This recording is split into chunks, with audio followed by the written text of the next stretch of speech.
అలా అక్కే ఇప్పుడు అనకన్నా మీరు గత చరిత్ర చూసుకోండి. కవిత గారు అసెంబ్లీలో అంబేద్కర్ విగ్రహం అని చెప్పి ఉమ్మడి రాష్ట్రంలోనే అక్క గారు నిలదీయడం జరిగింది.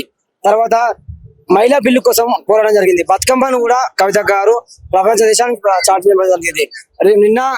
నిన్న విద్యలో ఉపాధిలో 100% 2 బిల్లులు 3 బిల్లులు పెట్టాలని చెప్పి బీసీ బిల్లు కోసం పోరాడిన కవిత గారు ఈ రోజు ముఖ్యంగా దేశంలో మా అంబేద్కర్ కన్నా ముందు గుర్తింపు పొందిన వ్యక్తి మన జ్యోతిరావు పూలే గాని సావిత్రిబాయి గాని వాళ్ళిద్దరు దేశానికి ఆదర్శం. దేశానికి ముఖ్యంగా విద్య లేనిదే ఏం సాధించలేమని ముఖ్య ఉద్దేశంతోనే ఆ రోజు సావిత్రిబాయి చదివించి ఆ తల్లి దేశానికి అంకితం చేసి ఎంతో మంది విద్యార్థులకు ఆ రోజు రాత్రిపూట క్లాసులు పెట్టి భయంకరమైన స్థితి మనకుండే ఆ రోజు భారతదేశం రాకముందుకు ఆ స్థాయి నుంచి ఇప్పటి వరకు ఎంతో మందికి బయటకు వచ్చి మా కవితగా కూడా సావిత్రిబాయి పూలే లాగా సేమ్ పోరాటం జరుగుతుంది. ఎందుకంటే జ్యోతిరావు పూలే విగ్రహం అసెంబ్లీలో పెట్టాలని చెప్పి ఆ రోజు కొట్లాడిన వ్యక్తి మా కవితక్క. అంబేద్కర్ విగ్రహం పెట్టాలని కొట్లాడిన వ్యక్తి మా కవితక్క. ఈ రోజు కూడా అసెంబ్లీలో జ్యోతిరావు పూలే విగ్రహం పెట్టాలని చెప్పి అడుగుతుంది మా అక్కనే.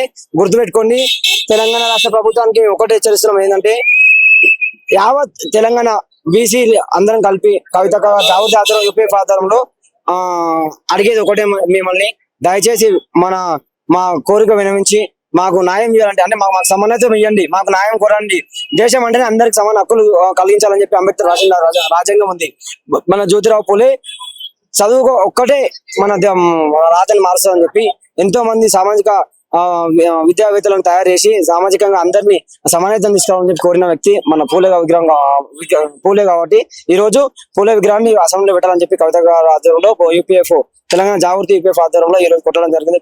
మేము మాలాంటి విద్యార్థి నాయకులు ఎంతో మంది కవితగా చేసిన పోరాటానికి మేము మద్దతుగా ఎల్లవేళలు ఉంటాం. ఎప్పటి నుంచి కాదు, కాబోయే రోజుల్లో అక్కయ్య గారు ఏ ఉద్యమం తీసుకున్నా మేము అందరం అక్కయ్యతో ఉంటామని చెప్పి కోరుకుంటాను. జై తెలంగాణ. అయితే ఇక్కడ విషయం ఏంటంటే ఇప్పుడు 10 సంవత్సరాల అధికారంలో ఉన్నప్పుడు ఈ ఆలోచన రాలేదు, ఇప్పుడు ఎందుకు ఈ కొత్త ఆలోచన, కొత్త ముచ్చడి ఏంటంటే ఆలోచన ఒకటే బ్రదర్, మీకు ఆ రోజు ఆలోచన అక్కకు రాలేదు, ఈ రోజు ఆలోచన వచ్చింది కదా, బీసీల గొంతుగా అడుగుతుంది కదా, ఎందుకు మీకు నొప్పి పెట్టండికా, మీకు 2 నిమిషాలు పెట్టవచ్చు కదా, ఒక జీవో వచ్చి పెట్టుకోవచ్చు కదా, ఏమైతుంది, తప్పేముంది, ఇప్పుడు మీరు పెట్టలే అనుకో మేము వచ్చినాక పెడతాం. ఆ రోజు మాకు ఆలోచన రాలే, ఈ రోజు వచ్చిందని ఇంప్లిమెంట్ చేస్తున్నాం. ఏమంటారు, థింక్ ఇంప్లిమెంట్ అచీవ్ అంటున్నాడు. అలా ఆలోచించు, అనుసరించు, ఆమోదించు. ఈ రోజు మన అక్క ఆలోచించింది, అనుసరించింది, ఆమోదం చేస్తుంది. రేపు పొద్దుగాల ఆమోదం అవుతుంది. ఈ రోజు వీళ్ళు పెట్టకపోతే 3.5 సంవత్సరాల్లో రేపు మేము గవర్నమెంట్ వచ్చాక గవర్నమెంట్ మాదే కాబట్టి, కేసీఆర్ గారు గవర్నమెంట్ కాబట్టి తప్పకుండా మేము సార్ పెట్టకున్నా సరే, మేము రేవంత్ రెడ్డి ప్రభుత్వం పెట్టకున్నా సరే మా కేసీఆర్ సార్ వచ్చినాక మేము పెట్టుకుంటాం. ఇప్పుడు గత 10 సంవత్సరాల్లో మరి బీసీలకు సామాజిక న్యాయం జరిగిందని మీరు ఒప్పుకుంటారా? జరిగింది, 100% జరిగింది.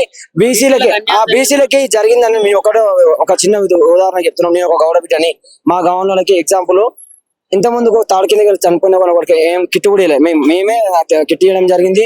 5 లక్షల రూపాయలు మన కింద పడ్డగాని పడింది. ముద్రాల సోదరులకి చేపలు వడ్డడం జరుగుతుంది. అలాంటి కులవృత్తులనే అంటే ఒకటే భయ్య, మన కులవృత్తులు మనం ఫస్ట్ వర్క్ ఏందో తెలుసుకున్నాం అనుకో, బయట పోయి మనం పనిచేసే అర్హత అంటే మనకు తేలాడుకునే అవసరం లేదు. ఫస్ట్ మన కుమ్మరోలు ఎగ్జాంపుల్, మన కుండలు చేస్తారు, అవసరం ఎవరి పని వాళ్ళు చేసుకున్నారు అనుకో, దాంతో పాటు ఒక స్కిల్ నేర్చుకొని కొత్తగా ఎంటర్ప్రీనర్స్ గా బిజినెస్ గా ఎదగాలని చెప్పి మా కవిత గారు స్కిల్ డెవలప్మెంట్ పెట్టారు. అలాగే చాలా కార్యక్రమాలు చేశారు కేటీఆర్ గారు కూడా. అందుకని చెప్తున్నా, ఆ రోజు హ్యాపీగా ఉండే మేము కేసీఆర్ గవర్నమెంట్ లో. అంతేందుకు మంగళూరుకి 200 యూనిట్లు ఫ్రీ కరెంట్ ఇచ్చినాం భయ్యా. ఇప్పుడు ఇస్తురా, ఎందుకు వెళ్ళకపోతారు, అది ఫ్రీగానే ఇస్తున్నాం కదా, మంగళూరులో కానీ సాగులో కానీ ఎందుకు ఇచ్చినాం మన వాళ్ళు అని చెప్పి. కరెంట్ వాటర్ ఫ్రీ ఇస్తున్నాం జిహెచ్ఎంసీలో. ఎవరికి ఇస్తున్నాం, మన సారు మన కుటుంబం అనుకునే కదా. కళ్యాణ లక్ష్మిని 1,10,000 చేసిన ఎవరు, 50,000 ఉన్నప్పుడు ఫస్ట్ ఎవరు చేశారు, 1,00,000 రూపాయలు చేశారు మేమే. పింఛన్ 2,000 నుంచి ఇప్పుడు 200 నుంచి 2,000 చేసింది మేమే. అందుకనే సమానత్వం ఉంది. కాబోయే రోజుల్లో మా కేసీఆర్ సార్ ఆధ్వర్యంలో మళ్ళీ ముందుకు ఇప్పుడు కాంగ్రెస్ ప్రభుత్వం చేపట్టినటువంటి ఏదైతే కులగన్న సర్వే ఉందో ఆ సర్వే మీద మీ అభిప్రాయం ఏంటి? ఇప్పుడు ఈ బీసీల గురించి మామూలు పార్లమెంట్ లో బిల్లు విషయంలో కానీ ఇక బీసీల లెక్క అనేది తగ్గింపు జరిగిందని చెప్పేసి కూడా చాలా చర్చ అయితే ప్రజల్లో జరిగినటువంటి విషయం అయితే ఉంది. దాని గురించి ఏం చెప్తారు? బీసీ ముఖ్యంగా బీసీల బిల్లు పెట్టడం ముఖ్య కారణం ఏంటంటే కవిత గారు వీళ్ళ లెక్క చేశారు. ఫస్ట్ 46% అన్నారు, 42% ఎట్లా ఇస్తారు మరి? 46 ఇవ్వండి, 46 ఇవ్వండి. కవిత గారు కూడా అదే అడిగి కదా, ఉద్యోగాలలో విద్యలలో ముఖ్యంగా ఇవ్వాలని చెప్పి విద్యార్థులకు కానీ ఉద్యోగాలలో అవకాశాలు రావాలని చెప్పి కవితక్కనే కొట్లాడింది ఆ రోజు.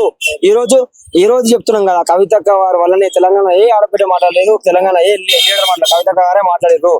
మేము అది గుర్తు చేస్తున్నాం, ఎందుకంటే ఏ లీడర్ విద్య ఉపాధిలో పిలవడం చెప్పలేదు. అది మా జాగృతి పోరాటం వల్ల వచ్చిందని మేము గౌరవంగా చెప్తున్నాం.